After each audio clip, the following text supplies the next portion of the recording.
alamin. Alhamdulillah, di dalam mengkaji kitab Risalah Al-Mu'awanah, kita masih berada di fasal muraqabah. Kita masih berada di fasal yang menjelaskan tentang pentingnya bagi kita untuk memiliki sifat muraqabah. Sifat muraqabah itu apa? Sifat merasa bahwasanya kita diawasi oleh Allah Subhanahu wa taala. Sifat bahwasanya kita ini selalu diawasi oleh Allah Subhanahu wa taala. Karena memang Allah Subhanahu wa taala merupakan Tuhan yang Maha Tahu. Allah Subhanahu wa taala tahu akan segalanya yang terjadi di alam semesta ini. Semua yang terjadi di alam semesta ini semuanya Allah Subhanahu wa taala mengetahui dengan detail. Begitu juga dengan keadaan individu dari setiap kita. Allah Subhanahu wa taala mengetahui keadaan kita. Allah Subhanahu wa taala mengetahui apa yang ada di dalam hati kita.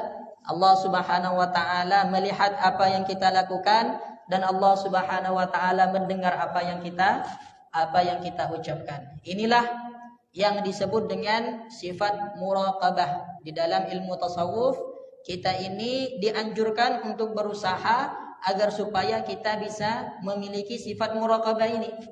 Apa itu sifat muraqabah? Sifat merasa bahwasanya kita selalu diawasi oleh Allah Subhanahu wa taala. Dan kemarin kita juga telah membahas tentang obat-obat yang mungkin bisa kita konsumsi kalau seandainya kita ini punya penyakit. Apa penyakitnya? Penyakitnya lemah untuk melakukan ketaatan ataupun penyakitnya ingin melakukan kemaksiatan. Ada sekitar 4 obat yang disebutkan oleh Al-Habib Abdullah bin Alwi Al-Haddad di dalam kitab Risalah Mu'awanah yang mungkin bisa kita gunakan agar supaya semangat kita di dalam melakukan ketaatan itu tetap kuat dan agar supaya kita tetap semangat di dalam meninggalkan kemaksiatan. Nah, dan terakhir kemarin kita telah membahas tentang betapa besarnya pengaruh janji dan ancaman. Betapa besarnya pengaruh janji dan ancaman bagi semangat kita di dalam melakukan ketaatan ataupun meninggalkan kemaksiatan. Makanya salah satu obat agar supaya kita ini bisa tetap semangat di dalam beribadah kepada Allah, ingat kembali janji yang telah Allah Subhanahu wa taala janjikan kepada orang-orang yang melakukan ketaatan. Agar supaya kita tetap semangat di dalam meninggalkan kemaksiatan kepada Allah, kita ingat-ingat lagi ancaman apa yang Allah Subhanahu wa taala ancam kepada orang-orang yang melakukan kemaksiatan. Kalau kita udah malas untuk melakukan sholat berjamaah di masjid, maka kita pelajari lagi, ingat-ingat lagi keutamaan apa yang Allah Subhanahu wa taala sediakan bagi orang yang menghadiri sholat jamaah di masjid. Kalau kita sudah malas misalnya menghadiri majelis ta'lim, maka kita pelajari lagi hal-hal yang berkaitan dengan keutamaan orang yang menghadiri majelis ta'lim. Begitu juga kalau seandainya kita udah ingin melakukan kemaksiatan, kita ingin berbohong misalnya. Kalau kita ingin berbohong, ingat-ingat ancaman apa yang Allah Subhanahu wa taala berikan kepada orang yang berbohong. Kalau ada di antara manusia yang ingin mencuri, maka ingat-ingat lagi ancaman apa yang Allah Subhanahu wa taala berikan kepada mereka yang mencuri. Maka insya Allah dengan mengingat janji dan ancaman Allah Subhanahu wa taala, itu akan memberikan pengaruh yang sangat besar kepada semangat kita di dalam beribadah kepada Allah Subhanahu wa taala. Mengingat ancaman dan janji Allah Subhanahu wa taala akan memberikan pengaruh yang sangat besar kepada kita di dalam meninggalkan kemaksiatan Allah Subhanahu wa taala. Nah, dan juga kita pernah mengatakan bahwasanya ada satu obat lagi yang mungkin bisa kita lakukan, ataupun ada satu cara yang mungkin bisa kita tempuh agar supaya semangat kita tetap kuat di dalam beribadah kepada Allah, yaitu dengan cara berteman dan duduk bersama orang-orang yang soleh. Berteman dan duduk dengan orang yang soleh ini bisa memberikan pengaruh kepada kita agar supaya kita tetap bersemangat di dalam beribadah kepada Allah Subhanahu wa taala. Karena memang ada sebagian daripada hambanya Allah yang memiliki magnet yang luar biasa. Hanya dengan melihatnya menjadikan kita ingat kepada Allah. Ada sebagian daripada hamba-hamba Allah yang dengan melihatnya kita ini bisa menambah semangat kita di dalam beribadah kepada Allah Subhanahu wa taala. Hal ini disampaikan langsung oleh baginda Rasulullah sallallahu alaihi wasallam. Kata Rasulullah sallallahu alaihi wasallam, "Ala unabbiukum bi khiyarikum?" Kata Rasulullah, "Apakah kamu ini ingin saya kabarkan tentang orang yang paling baik di antara kalian?" Mau saya kabarkan enggak siapa itu orang yang paling baik di antara kalian? Kata sahabat baginda Rasulullah, "Bala ya Rasulullah." Iya ya Rasulullah, siapa itu orang yang paling baik di antara kita? Kata Rasulullah sallallahu alaihi wasallam, "Khiyarukum alladzina idza ru'u dzukirallahu azza wajalla." Orang yang baik di antara kalian adalah orang yang apabila kalian lihat maka akan mengingatkan kalian kepada Allah Subhanahu wa taala. Masya Allah. Bagi mereka orang yang betul-betul dekat kepada Allah, bagi mereka orang yang betul-betul melakukan ketaatan kepada Allah, meninggalkan kemaksiatan kepada Allah, melihat kepada wajah mereka bisa menambah kepada semangat kita di dalam beribadah kepada Allah. Coba kita buktikan. Kita lihat sekarang alhamdulillah teknologi udah sangat canggih. Coba kita sering lihat foto-fotonya para ulama, lihat fotonya para habaib. Dengan hanya melihat fotonya mereka, dengan hanya melihat gambarnya mereka saja, terkadang kita ini ingat kepada Allah Subhanahu wa taala hanya dengan melihat fotonya. Lalu bagaimana kalau seandainya kita melihat langsung? Lalu bagaimana kalau seandainya kita duduk-duduk sama mereka? Lalu bagaimana kalau seandainya kita mendengarkan pengajian mereka? Maka itu lebih lagi menambah kepada semangat kita di dalam beribadah kepada Allah Subhanahu wa taala. Ada sebagian orang yang terdahulu, dia itu pernah mengatakan, "Saya ini kalau melihat kepada Abdullah bin Wasi'." Ada salah satu di kalangan ulama namanya Abdullah bin Wasi', yang mana Abdullah bin Wasi' ini sungguh sangat luar biasa ibadahnya kepada Allah Subhanahu wa taala. Sungguh sangat luar biasa ketaatannya kepada Allah sehingga menjadikan orang yang melihatnya itu ingat kepada Allah Subhanahu wa taala, ya kan? Kata orang yang hidup di zamannya Abdullah bin Wasi' pernah mengatakan, "Saya ini kalau melihat kepada Abdullah bin Wasi' bertambah semangat ibadahku sebulan full. Sebulan full bertambah semangat ibadahku hanya dengan melihat wajahnya Abdullah bin Wasi'." Berarti berteman dengan orang soleh, duduk dengan orang soleh, melihat dengan orang soleh itu memberikan pengaruh yang baik kepada semangat ketaatan kita kepada Allah Subhanahu wa taala. Maka dari itu perlu bagi kita untuk membiasakan diri untuk duduk berteman dengan orang-orang yang baik. Nah, sebagaimana yang sudah kita katakan pada pertemuan sebelumnya, kalau kita kepengen tahu tentang hakikat sifatnya orang itu baik atau enggak, maka jangan tanyakan kepada dia, kamu itu baik atau enggak. Tapi lihat siapa temannya. Kalau temannya adalah orang baik, maka dipastikan orang itu juga baik. Kalau temannya teman buruk, maka dipastikan dia itu akan buruk. Karena orang ini tidak mungkin bisa cocok dengan seseorang kecuali ada sifat yang sama. Tidak mungkin cocok duduk-duduk dengan orang, tidak mungkin cocok dia kecuali memang ada sifat kesamaan pada dirinya. Kalau di dalam dirinya ada sifat baik, maka akan cocok bersama orang yang baik. Kalau di dalam dirinya ada sifat buruk, akan cocok duduk bersama orang yang buruk. Makanya kalau kita kepengen tahu pribadi orang itu baik atau tidak baiknya, lihat dengan siapa mereka itu berkumpul. Berkumpul dengan orang baik, maka insya Allah orang itu adalah orang yang baik.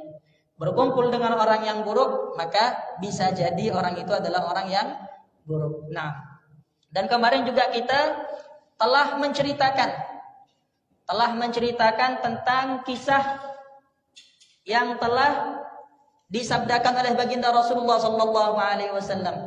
Rasulullah sallallahu alaihi wasallam pernah menceritakan tentang salah satu seorang dari kalangan Bani Israel, yang mana orang itu telah membunuh 99 orang. Masya Allah. Orang ini penjahat kelas tinggi. Pernah membunuh 99 orang. Tapi Masya Allah, walaupun dia itu telah membunuh 99 orang, Allah Subhanahu wa Ta'ala gerakkan hatinya untuk kembali dan bertaubat kepada Allah Subhanahu wa Ta'ala.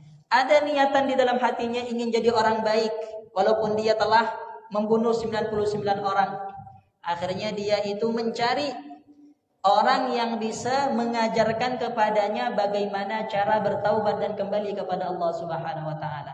Nanya dia, siapakah orang yang alim di kampung ini? Aku ingin bertemu dengannya dan aku ingin menanyakan tentang taubat. Kira-kira dosaku yang sebesar ini apakah bisa Allah Subhanahu wa Ta'ala ampuni atau tidak? Akhirnya orang itu diantarkan ke orang yang ahli ibadah. Ada orang yang ahli ibadah tapi dia ilmunya kurang luas. Sehingga datanglah orang yang telah membunuh 99 orang ini ke orang yang ahli ibadah. Lalu dia bilang, wahai ahli ibadah, saya ini telah membunuh 99 orang. Kira-kira kalau ana mau bertobat, Allah ampuni tidak dosa aku? Kata dia, kamu membunuh 99 orang. Bagaimana mungkin Allah mau menerima taubatmu? Satu darah saja dosanya sangat besar. Lalu bagaimana dengan 99 darah yang kamu bunuh? Lalu bagaimana dengan 99 jiwa yang kamu bunuh? Akhirnya karena dia dibilang taubatnya tidak mungkin diterima, ahli ibadah ini dibunuh. Jadi genap yang dibunuh 100 orang. Tak lama kemudian tergerak kembali hatinya, ingin bertaubat kembali kepada Allah, ingin menjadi orang yang baik. Akhirnya nanya lagi, apakah ada di kampung ini orang yang alim? Saya ingin kembali bertaubat kepada Allah, kepengen tahu caranya bertaubat kepada Allah Subhanahu wa Ta'ala. Akhirnya ditunjukkan kepada orang yang alim, yang memiliki ilmu yang luas, paham akan rahmatnya Allah, paham akan luasnya ampunan Allah Subhanahu wa Ta'ala. Setelah orang itu datang, si pembunuh 99 orang ini datang kepada orang alim, dia katakan, wahai orang alim, saya ini awalnya membunuh 99 orang. Datang ke ahli ibadah, nanya apakah taubat saya ini bisa diterima atau enggak. Katanya enggak. Akhirnya saya bunuh itu orang.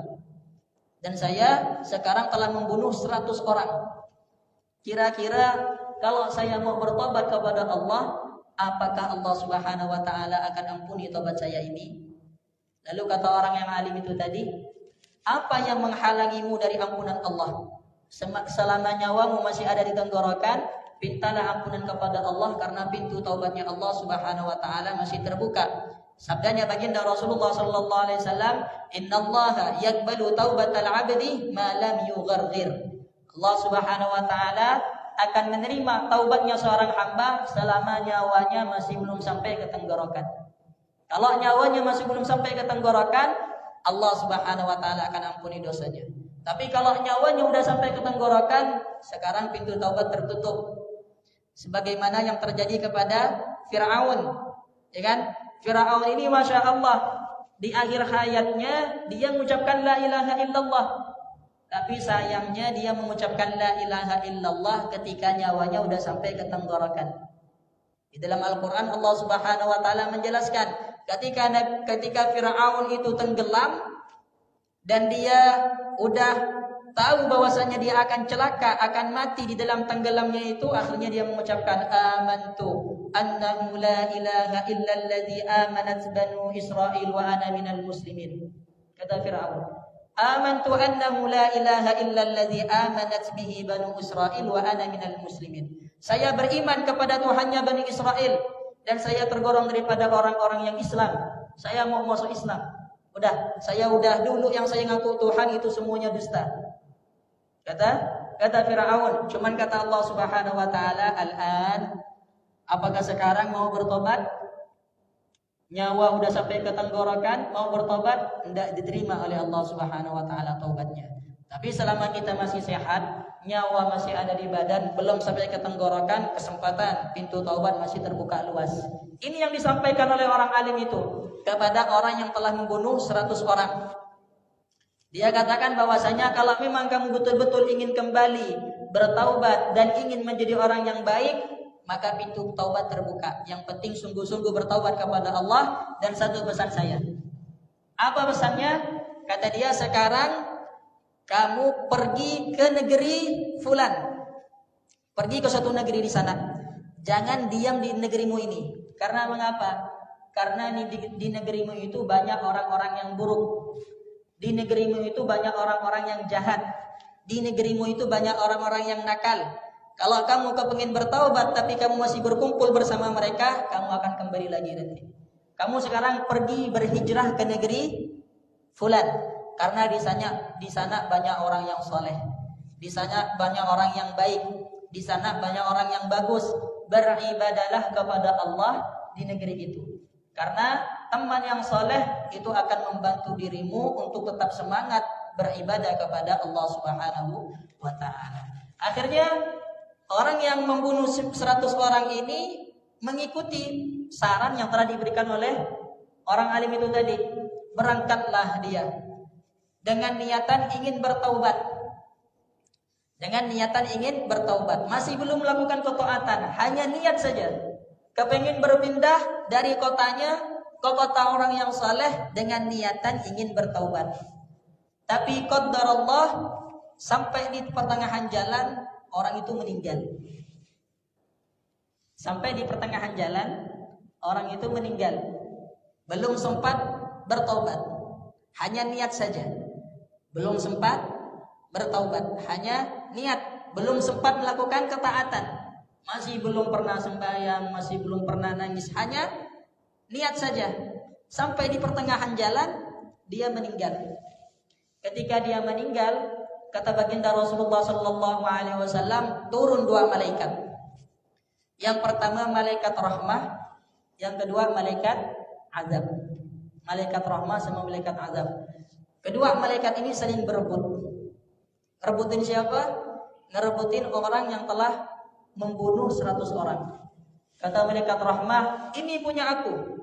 Aku akan membawanya ke rahmatnya Allah. Karena dia telah berniat untuk bertaubat. Karena dia telah berniat untuk bertaubat. Kata malaikat azab, enggak. Ini punya aku. Aku mau bawa dia ke azabnya Allah. Karena dia masih belum bertaubat. Dia hanya berniat. Enggak sampai ke negeri orang yang soleh untuk bertaubat kepada Allah. Hanya niat saja. Masih belum ia lakukan.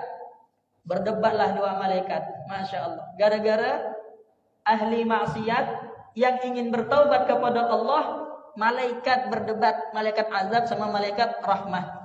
Akhirnya melihat 2 malaikat ini berdebat, Allah Subhanahu wa ta'ala menurunkan 1 malaikat untuk menjadi hakim. Allah Subhanahu wa ta'ala, kata baginda Rasulullah, menurunkan 1 malaikat untuk dijadikan hakim.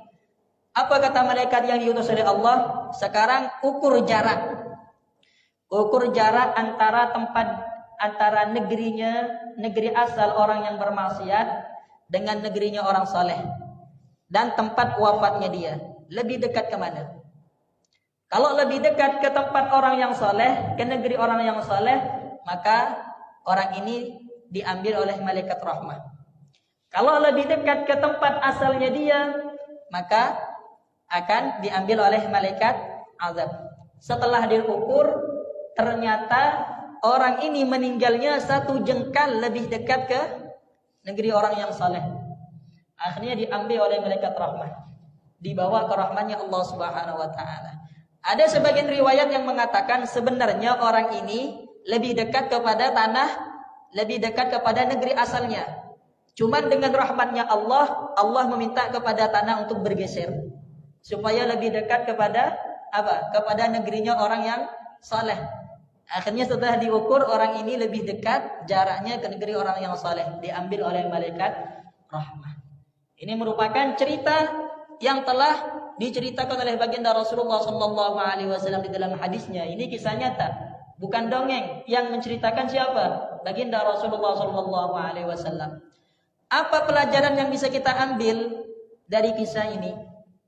Pelajaran yang kita bisa ambil dari cerita ini apa? Banyak sekali, Pak. Pelajaran yang bisa kita ambil yang pertama, inti Dari cerita ini yang saya ceritakan adalah bahwasanya teman yang baik itu berpengaruh di dalam ketaatan kita kepada Allah Subhanahu wa taala. Ya kan? Sehingga oleh orang alim ini dia disarankan untuk pergi untuk berhijrah ke kota yang di sana banyak orang solehnya. Karena mengapa? Karena teman itu berpengaruh, lingkungan berpengaruh. Lingkungan yang baik akan membuat kita menjadi baik. Lingkungan yang buruk akan membuat kita menjadi buruk. Orang yang alim ini memerintahkan kepada orang yang mau bertobat untuk berkumpul bersama orang yang soleh, orang yang baik. Beribadahlah kamu di sana kepada Allah bersama mereka, orang-orang yang soleh. Itu faedah yang pertama yang bisa kita ambil dari kisah ini. Pelajaran pertama yang bisa kita ambil dari kisah ini. Yang kedua, pelajaran yang bisa kita ambil bahwasanya betapa luasnya pintu taubat Allah Subhanahu wa taala. Betapa luasnya pintu ampunan Allah Subhanahu wa taala bagi siapa? Bagi siapa saja yang mau bertaubat dengan betul. Bagi siapa saja yang bersungguh-sungguh ingin menjadi orang baik, maka pintu Allah Subhanahu wa taala terbuka bagi mereka. Nah, itu yang kedua. Yang ketiga apa? Ini keutamaan orang yang berniat bagus. Coba lihat, dia masih belum bertaubat. Hanya dengan berniat saja Allah Subhanahu wa taala menyerahkannya kepada malaikat rahmah. Hanya dengan berniat, dia belum sholat, dia belum puasa, dia belum berzikir, berniat untuk pindah ke negeri orang soleh, berniat untuk bertaubat. Tapi dengan niat itu Allah Subhanahu wa taala memberikan rahmahnya kepada dia, memberikan ampunannya kepada dia. Maka penting bagi kita untuk selalu memperbagus niat kita ketika kita melakukan suatu amalan. Karena dengan memperbagus niat, Allah Subhanahu wa taala akan apa? Akan memberikan pahalanya kepada kita. Dan yang terakhir, daripada pelajaran yang bisa kita ambil dari kisah ini, kita ini hendak boleh menghakimi orang. Hendak boleh menghakimi orang. Seperti apapun kesalahan yang pernah dilakukan oleh seseorang, seperti apapun kemaksiatan yang pernah dilakukan seseorang, seperti apapun dosa yang pernah dilakukan seseorang, jangan sampai kita menghakimi. Jangan sampai kita mengatakan, oh orang ini tidak ada kebaikannya. Oh orang ini pasti celaka. Oh orang ini tempatnya nerakanya Allah Subhanahu wa taala. Na'udzubillah. Dari mana kita tahu dan menghakimi orang seperti itu? Walaupun sekarang dia sedang melakukan kemaksiatan, walaupun sekarang dia tenggelam di dalam dosa, kita tidak tahu akhir dari ujungnya manusia itu seperti apa. Karena titik nilainya seorang hamba itu pada akhirnya. Dilihat dari keadaan akhirnya. Terkadang orang Masya Allah, awal-awalnya rajin ibadah, akhirnya dia maksiat, mati dalam keadaan maksiat. Ini yang na'udzubillah. Ada sebagian orang yang ketika awal hidupnya tenggelam di dalam kemaksiatan kepada Allah, tapi pada akhirnya dia kembali bertaubat, melakukan kebaikan, wafatnya dalam keadaan husnul khatimah. Ya kan? Ada sebagian juga yang orang dari awal sampai akhirnya tenggelam di dalam kemaksiatan. Ada juga orang yang dari awal sampai akhirnya banyak melakukan ketaatan kepada Allah Subhanahu wa taala. Tapi yang bisa kita ambil pelajaran dari hadis cerita Bani Israel barusan ini adalah jangan sampai kita menghakimi orang. Jangan sampai kita mengatakan bahwasanya orang ini udah pasti celaka walaupun orang itu telah banyak melakukan kemaksiatan. Kita ingkari kemaksiatannya. Kita nasihati dia ketika melakukan dosa. Tapi jangan kita hakimi bahwasanya orang ini tidak punya kebaikan.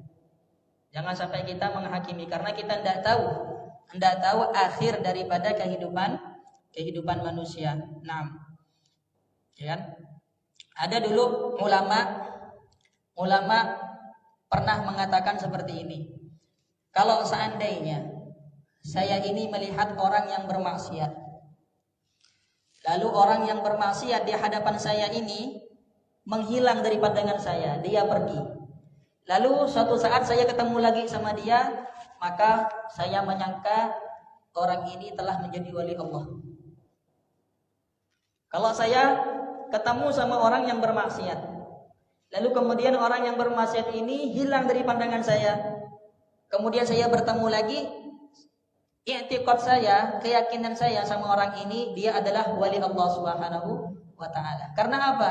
Karena bisa jadi, kata dia, pada waktu dia itu menghilang dari pandangan saya, dia bertaubat kepada Allah, dan Allah terima taubatnya, dan mungkin Allah angkat dia menjadi wali Allah Subhanahu wa ta'ala. Dan kita ini memang dituntut untuk selalu berprasangka baik kepada orang lain.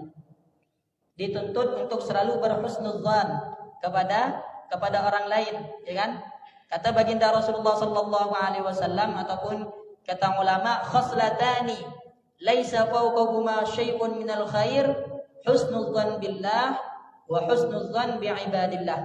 Ada dua perkara, yang mana dua perkara ini merupakan kebaikan yang di atasnya tidak ada kebaikan lagi. Apa itu?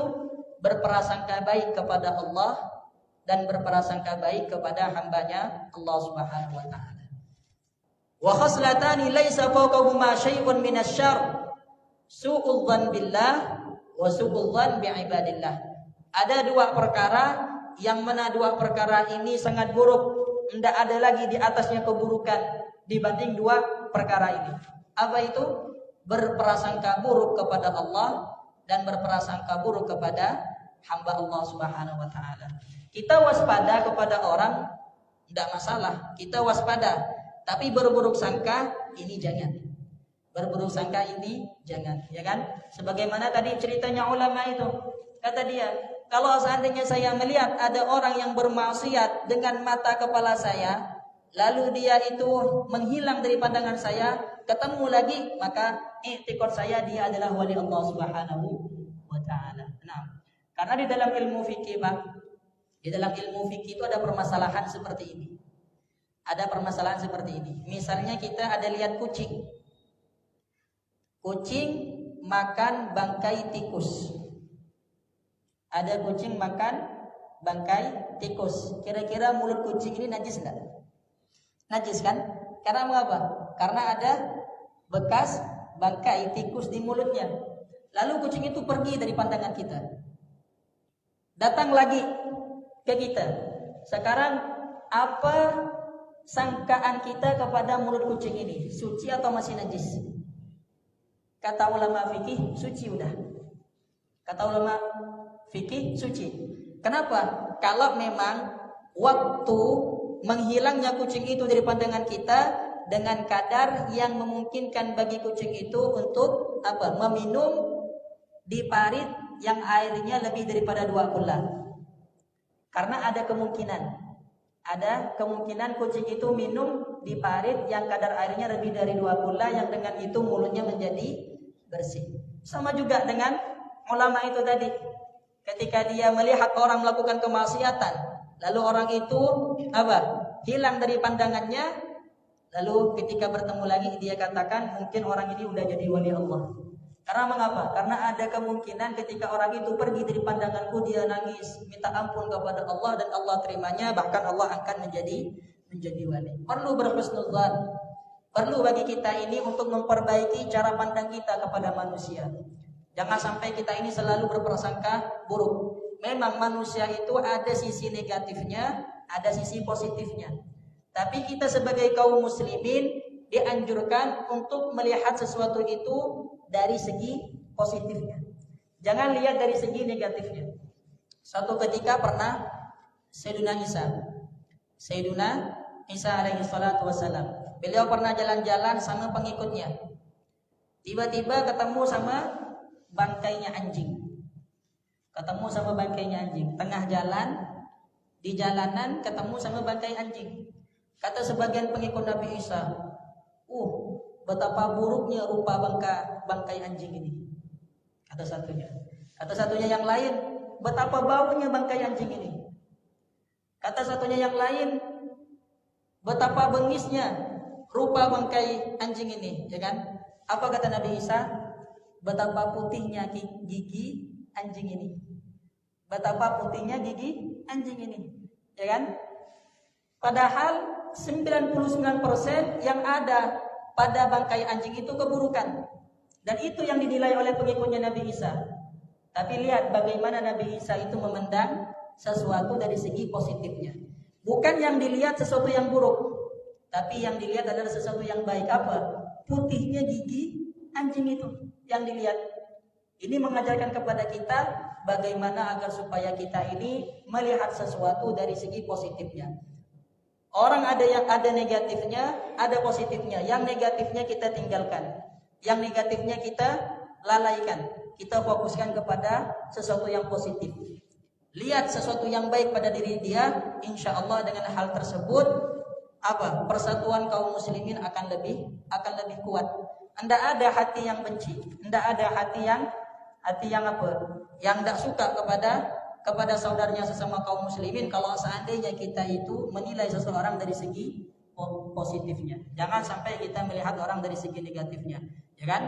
Karena memang kita tidak tahu keadaan Allah orang ini seperti apa, ya kan? Tidak tahu keadaan orang ini di sisi Allah seperti apa. Mungkin orang yang kita anggap jelek di hadapan Allah adalah orang yang bagus. Nah, sebagaimana yang terjadi pada siapa? Pada Bani Israel ini, yang masya Allah dia telah membunuh 100 orang, tapi pada akhirnya Allah Subhanahu wa taala menjadikan dia sebagai orang yang wafat dalam keadaan bertaubat kepada Allah, dan Allah terima taubatnya dan dia sekarang berada di rahmatnya Allah Subhanahu wa taala. Maka kita memohon kepada Allah, semoga Allah Subhanahu wa taala menganugerahkan kepada kita taubat yang nasuha, amin ya rabbal alamin. Kita sebagai manusia tidak luput dari kesalahan. Kita sebagai manusia tidak luput dari kekhilafan. Maka dari itu kita memohon kepada Allah, semoga dengan berkah hadirnya kita ke majelis ta'lim ini, Allah Subhanahu wa taala mengampunkan semua dosa-dosa kita, baik dosa yang kecil ataupun dosa yang besar, dosa yang kita sengaja ataupun dosa yang tidak kita sengaja. Karena memang kata Allah Subhanahu wa taala, "Ishhidukum malaikati anni qad ghafartu lahum." Saksikan wahai malaikatku, aku telah mengampunkan kepada dosa-dosa mereka. Ya kan? Keutamaan yang paling sedikit dari majelis zikir, dari majelis ta'lim yang kita hadirkan adalah ampunan dari sisi Allah Subhanahu wa taala, ya kan? Sampai ada malaikat yang bilang kepada Allah, "Ya Allah, jangan ampunkan semua orang yang hadir di majelis zikir. Jangan engkau ampuni semua orang yang hadir di majelis ta'lim." Karena mengapa? Karena ada sebagian dari mereka yang hadir bukan karena ingin berzikir, yang hadir bukan ingin bertaklim, hanya ada keperluan. Mungkin ada di antara jamaah yang hadir itu punya utang, mau ditagih utangnya. Bukan hadir kepengen berzikir ataupun kepengen taklim. Kata Allah Subhanahu wa taala, "Walahu qad ghafartu lahumul qaum la yashqa bihim jalisuhum."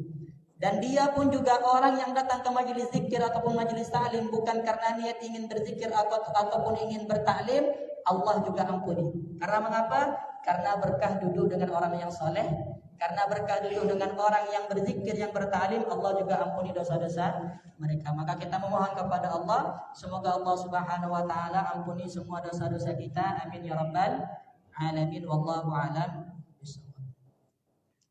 Tinggal 3 menit, kalau ada pertanyaan silakan.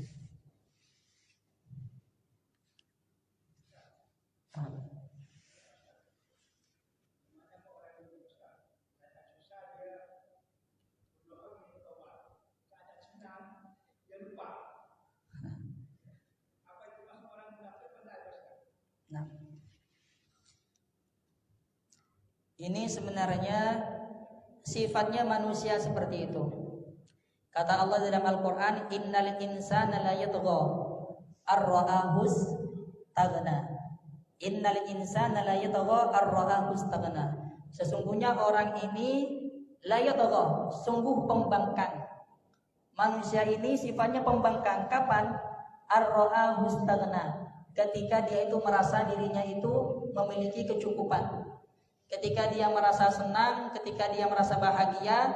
Tabiatnya manusia itu terkadang itu menjadi pembangkang, tidak suka melakukan kebaikan. Itu sifat manusia secara umum, ya kan? Sifat manusia secara umum yang telah Allah Subhanahu wa taala sebutkan di dalam Al-Qur'an. Tapi kalau seandainya memang ada orang yang seperti itu, ya pasti kita katakan bahwasanya orang itu bukan orang yang baik. Ingatnya kepada Allah Hanya apa? Hanya di waktu susah. Di waktu senang dia tidak ingat kepada Allah Subhanahu wa taala. Dan terkadang kalau memang ada orang yang seperti itu, ketika susah hendak Allah Subhanahu wa taala bantu. Karena kata baginda Rasulullah sallallahu alaihi wasallam, ta'arraf ila Allahi fir raha ya'rifka fi syiddah. Ta'arraf ila Allah fir raha, kembalilah kepada Allah, kenalilah Allah, dekatilah Allah ketika kamu dalam keadaan bahagia, maka ketika kamu dalam keadaan susah pasti akan diingat oleh Allah Subhanahu wa taala. Tapi kalau sekarang ada orang memang yang seperti itu, kita katakan bahwasanya orang ini kurang baik. Tapi yang lebih kurang baik lagi kalau ada orang yang di waktu senang dan waktu susah tidak ingat kepada Allah. Di waktu senang tidak ingat kepada Allah, di waktu susah tidak ingat kepada Allah. Kalau orang yang tadi itu masih alhamdulillah lah. Karena dia walaupun ketika senang tidak lupa kepada Allah, waktu senang lupa kepada Allah, tapi ketika susah tidak lupa kepada Allah. Tapi kalau memang ada orang yang sifatnya seperti itu, kalau ada orang yang sifatnya seperti itu, dan Allah inginkan kebaikan kepada dirinya, pasti akan Allah susahkan orang itu. Kalau ada orang sifatnya kayak gini Pak, ada orang sifatnya kalau senang lupa ke Allah, kalau tidak senang ingat ke Allah. Kalau Allah ingin kebaikan kepada orang itu, Allah susahkan terus hidupnya. Kalau dia Allah ringankan, kalau Allah senangkan, berarti Allah tidak suka sama dia. Karena Allah tidak mau orang ini ingat ke Allah, tidak mau orang ini ingat ke Allah, akhirnya karena Allah beri dia dunia, kasih dia kesuksesan, kasih dia pangkat, kasih dia banyak pengikut, sehingga dia lupa kepada Allah. Itu karena Allah tidak senang sama dia. Kalau memang ada orang yang seperti itu. Jadi sekarang ini yang susah tapi dia ingat kepada Allah, tidak perlu bersedih. Karena apa? Karena mungkin saja kalau dia itu senang akan lupa kepada Allah. Karena Allah sayang, akhirnya Allah susahkan nih, biar selalu ingat. Yang sekarang dia itu senang tapi lupa kepada Allah, jangan bangga. Karena mengapa? Karena takutnya kesenanganmu yang diiringi dengan kelalaianmu kepada Allah, itu menandakan bahwasanya Allah itu tidak ingin kamu ingat kepadanya, tidak ingin kamu dekat kepadanya. Makanya kita memohon kepada Allah, semoga kita Allah Subhanahu wa taala tergolong daripada orang yang mendapatkan kesenangan dunia dan juga mendapatkan kedekatan di sisi Allah Subhanahu wa taala. Amin ya rabbal alamin. Wallahu a'lam bishawab. Ala hadhihi niyyah wa ala kulli niyatin shalihah. Wa ala man wa salafun salih wa ala man waqta zaman wa ala man wa syekhuna Habib Umar. وما علم الله سبحانه وتعالى من نية صالحة الموصلة إلى رضوان الله والمرافقة برسول الله صلى الله عليه وآله وصحبه وسلم ظاهرا وباطنا في خير ولطف وعافية وإلى حضرة النبي محمد صلى الله عليه وسلم. الفاتحة. أعوذ بالله من الشيطان الرجيم. بسم الله الرحمن الرحيم. الحمد لله رب العالمين الرحمن الرحيم مالك يوم الدين. إياك نعبد وإياك نستعين اهدنا الصراط المستقيم صراط الذين أنعمت عليهم غير المغضوب عليهم ولا الضالين. آمين. سبحانك اللهم وبحمدك أشهد أن لا إله إلا أنت أستغفرك وأتوب إليك. ثم السلام عليكم ورحمة الله تعالى وبركاته.